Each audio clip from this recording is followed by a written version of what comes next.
দীর্ঘ ১৭ দিন যুক্তরাজ্যের দ্য লন্ডন ক্লিনিকে চিকিৎসা নিয়ে ছেলে তারেক রহমানের বাসায় ফিরেছেন বিএনপি চেয়ারপারসন বেগম খালেদা জিয়া। উন্নত চিকিৎসায় তার স্বাস্থ্যের যথেষ্ট উন্নতি হওয়ায় ডাক্তাররা আপাতত তাকে বাসায় থেকে চিকিৎসা নেওয়ার পরামর্শ দিয়েছেন। শুক্রবার লন্ডনের স্থানীয় সময় রাত ৯:৩০টায় এবং বাংলাদেশ সময় রাত ৩:৩০টায় খালেদা জিয়াকে তার বড় ছেলে তারেক রহমান বাসায় নিয়ে যান। এর আগে তারেক রহমান লন্ডনের স্থানীয় সময় বাদ এশা বাংলাদেশি অধ্যুষিত ব্রিকলেন মসজিদে প্রয়াত ছোট ভাই আরাফাত রহমান কোকোর জন্য অনুষ্ঠিত দোয়া মাহফিলে অংশগ্রহণ করেন। এদিকে আগের দিন বৃহস্পতিবার খালেদা জিয়া ব্যক্তিগত চিকিৎসক ডাক্তার AZM জাহিদ হোসেন স্থানীয় সময় রাতে সাংবাদিকদেরকে বলেন, খালেদা জিয়ার প্রতিদিনই ডাক্তাররা নতুন করে কম বেশি পরীক্ষা নিরীক্ষা দেন। সব রিপোর্ট শুক্রবার রাতের মধ্যে হাতে আসবে। সব ভালো থাকলে তখন ওনার ছুটি হওয়ার সম্ভাবনা রয়েছে যদি ডাক্তাররা তাকে ছুটি দেন।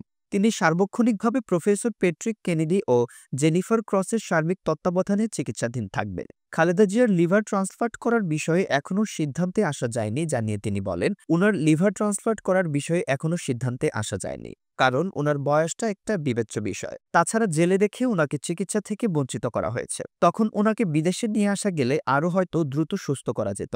এখন আমাদের চিকিৎসকদের বক্তব্য হচ্ছে আগে হলে হয়তো উনার লিভার ট্রান্সপ্লান্ট করা যেত। তিনি বলেন, ওষুধের মাধ্যমে উনার যে চিকিৎসা চলছে তা অব্যাহত রাখার জন্য সব চিকিৎসক একমত এবং সে অনুযায়ী চিকিৎসা চলবে। ডাক্তার জাহিদ আরও জানান, বর্তমানে খালেদা জিয়ার liver, kidney, heart, diabetes, pressure, rheumatoid arthritis প্রতিটির জন্য ওষুধ দিয়ে চিকিৎসা চলছে। আপাতত ওষুধের মাধ্যমেই তার চিকিৎসা চলবে। এর বাইরে আরও যদি কোনো চিকিৎসা করা যায়, সেজন্য যুক্তরাষ্ট্রের জন হপকিন্স হসপিটালের মেডিকেল টিমের সদস্যরা এখানে মেডিকেল বোর্ডের সভায় অংশগ্রহণ করেছিলেন, যাতে আমরা এটাকে এক ছাদের নিচে চিকিৎসা বা ওয়ান আমব্রেলার নিচে অর্থাৎ ওয়ান স্টপ সার্ভিসের মতো সেটা করার ব্যাপারে ওনারা উদ্যোগ গ্রহণ করেছেন। উল্লেখ্য, গত ৮ জানুয়ারি বুধবার খালেদা জিয়া উন্নত চিকিৎসার জন্য লন্ডন যান।